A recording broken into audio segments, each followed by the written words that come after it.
para ser a melhor pessoa que você pode? Sim. O João Paulo falou que eu sou a melhor coach do Brasil.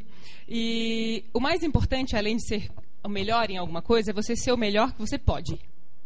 Porque, por mais que tenha outras pessoas que sejam mais competentes ou menos competentes que nós, a gente sabe qual é a nossa capacidade. E o desafio quando a gente entra numa escola é que a gente seja o melhor que a gente pode ser. Alguns têm mais facilidade em tirar uma nota 10, alguns não são tão bons em notas, mas são bons com pessoas. O mais importante é descobrir no que a gente é muito bom e se especializar naquilo, sem comparar com mais ninguém, que não seja você mesmo. O especialista nisso é meu irmão, né? Meu irmão, ele foi na praia outro dia, e aí a esposa dele chegou para ele e falou assim: amor, você acha que... E toda mulher pergunta isso, homens, preparem-se se você for ter namorado um dia. Não é verdade? Se você então for ter uma namorada, ela vai perguntar se ela está gorda em algum momento. Então chega ela e pergunta: amor, você acha que eu estou gorda? Daí ele disse: olha em volta. Está preocupado com quem está ali? Ou em olhar no espelho e ver se você está com o melhor corpo que você poderia ter? Deu... que vergonha! Eu falei, nossa, ela não precisava ter perguntado isso. Agora, eu tenho umas perguntas, porque o que é coaching? Alguém sabe? Coaching é um processo técnico e nós estamos aqui numa faculdade, a gente vai descobrir, a partir de técnicas, como fazer uma empresa ser melhor, como fazer a nossa vida ser melhor. Para tudo na vida tem uma técnica. Para tudo. Mesmo. Quando a gente não souber a resposta, não vai para a questão emocional, vai para uma técnica. Então, o que eu curti mais no processo de coaching é que eram ferramentas técnicas que me ajudaram, no primeiro momento, a organizar o meu tempo. Porque vocês já viram que a frase que ainda serve é que eu não tenho tempo. Você tem tempo hoje sobrando? Vai começar prova, trabalho, aí a desculpa clássica é assim: não tenho tempo, eu não tenho tempo, eu não tenho tempo. Eu falei, bom, eu tenho que me tornar uma pessoa que administra o tempo muito bem, eu tenho que ter tempo sobrando, porque o chique agora é ter tempo sobrando. Ou, no máximo, dizer que eu tenho outras prioridades. Então, a primeira dica é o seguinte: se alguém te perguntar um dia se você tem tempo, você diz, eu tenho prioridades. Pelo menos fica chique, né? A segunda coisa que o coaching ajuda a administrar é dinheiro. Aí a pessoa fala, bom, se eu faço um trabalho voluntário e não recebo dinheiro, como é que eu vou administrar dinheiro? Em algum momento, nós precisamos pensar no que o mundo tem e ter conforto em falar de algo que é tão comum. Principalmente agora que a nova nota de R$50 tem 3 onças. Vocês já viram? Peguem a nova nota de R$50, 3 onças. Eu falei, meu Deus, é uma coroação, é o símbolo da minha empresa. É tudo, agora eu não gasto mais dinheiro, entende? Como administrar dinheiro é ter várias notas de R$50 só porque tem oncinha nela, porque ela ficou chique também. Então, o ponto era, como eu vou administrar meu tempo e ter técnica para isso? Como é que eu vou ter dinheiro e ter técnica para administrar dinheiro? Te interessa saber como? Imagina se tem uma técnica para te ajudar a administrar o dinheiro que você ganha, mesmo que seja pouco, como multiplicar aquilo, porque tem que saber onde investir. Aí você fala, ok, e agora? Tempo e dinheiro não são as únicas coisas que a gente tem que administrar no mundo. A coaching trouxe a ferramenta para administrar o que eu já conheço. Toda a experiência que eu já tenho de vida, o coaching organiza para me dar, sabe o quê? Autoconfiança. Te interessa ter mais autoconfiança? Pô, a maioria de nós, todos, a gente está no mesmo barco. A gente tem muito medo de não ser suficiente e de não ser amado. Por que a maioria das pessoas, e me incluo nisso, vem aqui e fala assim, pô, eu vou ter que falar na frente de um monte de gente, essas pessoas não me conhecem, e eu corro o risco dessas pessoas não gostarem de mim. Então eu não vou nem lá na frente falar. E a hora que eu terminar de falar, eu vou sair correndo e sentar. Porque, pô, já passou, fica alívio. Por quê? A gente tem medo de não ser amado, certo? E tem medo de que o que você vai falar não é suficiente. Aí a gente tem medo também de não ser suficiente. Aí fala, pô, não sou bonito o suficiente, não sou inteligente o suficiente, não tenho tempo suficiente, não tenho dinheiro suficiente, não tenho nada o suficiente. E aí não age porque sempre pensa que não está preparado. E a sensação que a gente tem quando começa a estudar e a se levar a sério, porque o desafio nosso é esse, é a gente se levar a sério, é imaginar que não está pronto. E aí a minha coisa assim que salvou a minha história foi que eu descobri que a gente nunca vai estar pronto mesmo. E que a grande oportunidade da vida é que ela é um laboratório. Portanto, tudo é reversível. Então, coaching vem me trazendo o quê?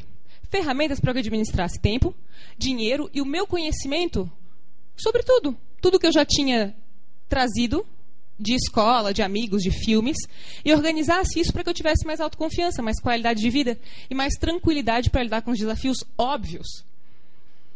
Agora, ok, tempo, dinheiro, conhecimento, mas o mais importante, como administrar as relações. Porque a culpa, você vai perceber, é sempre do outro. Não, certamente, daqui a pouco vai ter um professor que é culpa dele, que você não tirou uma nota boa, e eu também não. Falou, não, o professor que não é bom o suficiente. O problema é da minha mãe, do meu pai, do meu passado. O problema é da chuva, o problema é da sala que não tem a cadeira mais confortável, do projetor que não está funcionando, da música que a caixa de som não está funcionando, que é a culpa... E assim vai. E a gente vai se especializando em trabalhar muito mal as relações. E o que eu fico feliz, sabe, João Paulo, é que eu sei que o teu foco, e o de todos que trabalham aqui, é em relações. É em entender como isso tudo funciona para tornar o mundo muito mais simples. Então, há ferramentas em coaching para te auxiliar a se relacionar melhor com as pessoas. A amar melhor, a ter uma família melhor, a você se relacionar melhor contigo, tendo mais autoconfiança, mais qualidade de vida. Então, em resumo, coaching é o quê? Administração de tempo, dinheiro, conhecimento e relacionamentos para que a gente atinja objetivos na vida. Hoje, a nossa conversa aqui vai falar justamente desse propósito. Pô, a gente está dando início à nossa vida na faculdade. É muito importante ter um sonho. É muito importante conseguir fazer o que aquele ministro ali fez. Ele é ministro do quê? Ministro do Superior Tribunal Federal. O cara estava emocionado, arrepiado. Que animal! Imagina você poder chegar no final de um processo de uma faculdade e dizer: eu sempre quis isso! Metatetra, sabe? Vocês já ouviram falar na metatetra? Tetracampeonato, vocês pegaram essa fase? Acho que não. Mas assim, teve um momento em que o Brasil estava 24 anos sem ganhar uma Copa do Mundo. E foi muito complicado. A gente ganhou da Itália nos pênaltis. Foi Tafarel, né? E aquilo foi uma metatetra. Porque mesmo que a gente tenha vencido o pentacampeonato depois, não teve a mesma graça. A gente está entrando na faculdade agora para fazer desse momento uma metatetra. A melhor meta do mundo para chegar. Igual aquele cara, ele falou assim, eu sempre quis isso. Mas para ter intenção em fazer. Eu lembro que quando eu fiz a minha formação em coaching, o meu master coach chegou lá na frente, tinham 150 pessoas fazendo a formação, e disse assim, olha, saibam que de vocês todos, só 2% vão continuar nessa profissão depois. Eu falei, sou eu. Certeza absoluta. Ele me lançou o desafio clássico. Eu falei, não, ele está dizendo que só 2% aqui, quer dizer que dessas 153, eu vou estar lá. Era uma metatetra. Mesmo que dissesse, e veio o professor Marcos falar aqui, o professor João Paulo depois, olha, é muito difícil que venha a Argentina. Não me interessa. Ou eu vou fazer para ser o melhor que eu posso fazer de mim, ou eu nem faço. Ou eu vou fazer em outro lugar, mas não vou incomodar quem está afim de fazer. Posso seguir? Então tá. Vamos lá. Aqui tem algumas perguntas para entrar num processo reflexivo, para depois a gente se divertir. Primeira coisa é, quando foi a última vez que você fez alguma coisa pela primeira vez? É a primeira vez que vocês estão assistindo uma palestra minha, a primeira vez que vocês estão entrando na faculdade, pelo menos a maioria. O pessoal só pensa sacanagem, né? O mais importante desse processo é o seguinte, todo mundo aqui acabou de sair da escola, a maioria, certo? Saiu do terceirão ou do cursinho. E fala assim, pô, não é a primeira vez que eu estou sentada numa cadeira de faculdade ou de uma escola. Mas, de repente, é a primeira vez que você se enxerga como alguém que tem que se levar a sério. Então, toda vez que a gente vai dar início a alguma coisa, tem que ser uma primeira vez. Tem que ter emoção, tem que ter o medo, tem que ter o charme de um início, tem que ter o nervoso, tem que ter a ansiedade de uma primeira vez, mas uma primeira vez consciente. Então, daqui a pouco vão ter matérias que vão ser as nossas primeiras vezes. Então, é tão importante saber que a confusão, o medo, é altamente natural. Depois, fica fácil, se acostuma, passa a fase, e vem outras coisas que são tranquilas. Outra coisa importante, outra pergunta. Se você não fosse da sua idade, quantos anos teria? Porque tem velhos de 18 anos, né?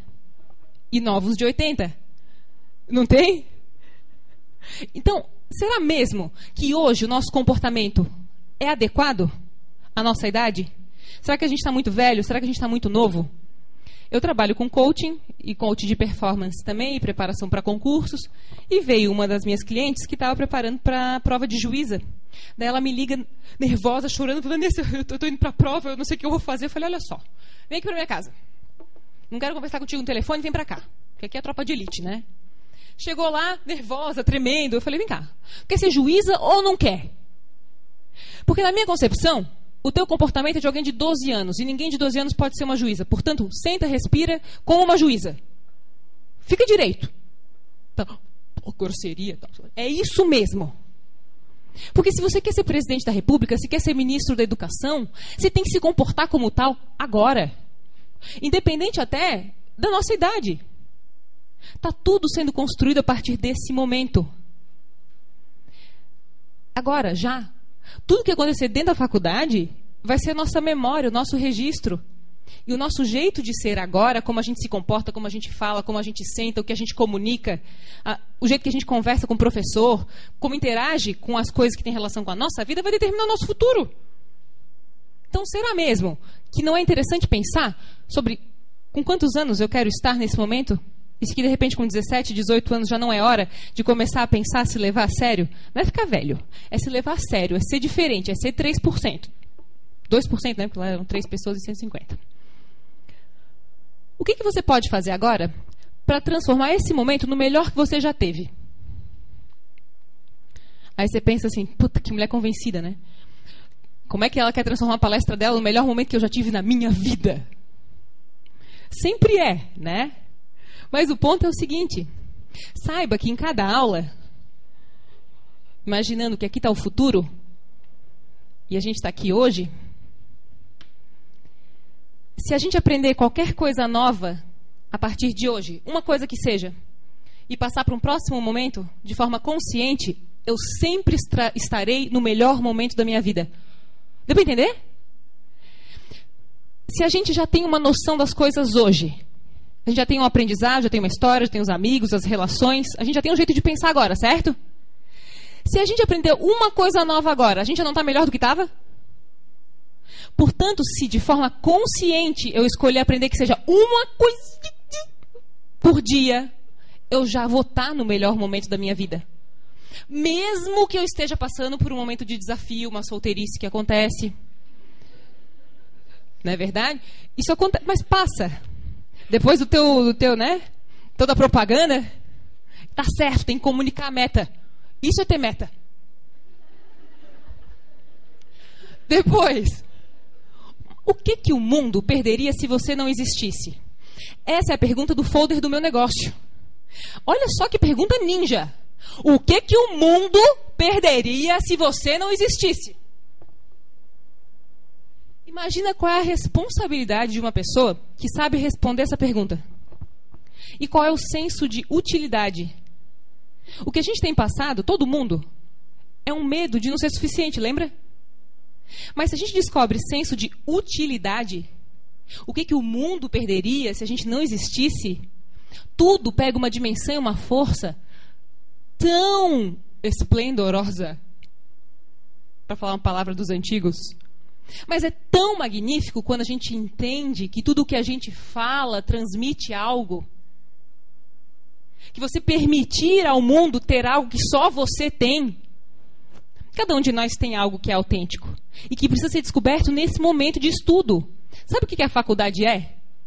Um laboratório de aprendizagem sobre quem nós somos. Porque a gente vai começar a faculdade, depois vai fazer outros cursos, vai se entender mais. Mas cada disciplina que entra, cada pessoa, cada colega que entra é uma outra oportunidade de ter sido útil. E dali, um pouco mais para frente, a gente vai ver como ser útil. Posso seguir? Agora, como é que você quer ser lembrado? Eu lembro que no colégio eu já queria ser assim, vou dominar o mundo desde pequena. Então eu era presidente de Grêmio. Como a Sandra estava aqui na frente como presidente, falei, é isso aí, mulher no comando, né? É uma pena que a Dilma roubou meu lugar de primeira presidente mulher do Brasil. E eu estou com um plano agora de ser a presidente mais jovem para então contratar o professor João Paulo como ministro da Educação. Não é verdade? E não é brincadeira. Eu quero ser lembrada como essa, né? Que disse que queria ser presidente do Brasil. Mas como? Será que se a gente começar a pensar que eu vou para a aula querendo ser lembrado de alguma forma, vai mudar? Será que nas minhas relações de família, de amizade, de amor, as minhas relações em geral, se eu entender que eu vou ser lembrado de alguma forma, ou se eu não fizer nada, eu vou ser um anônimo, a minha ação vai mudar ou não vai? Vai! A gente lembra de quem vem aqui, ó. Ou de quem aos poucos vai mudando a vida um do outro, mas que tem peito, que tem coragem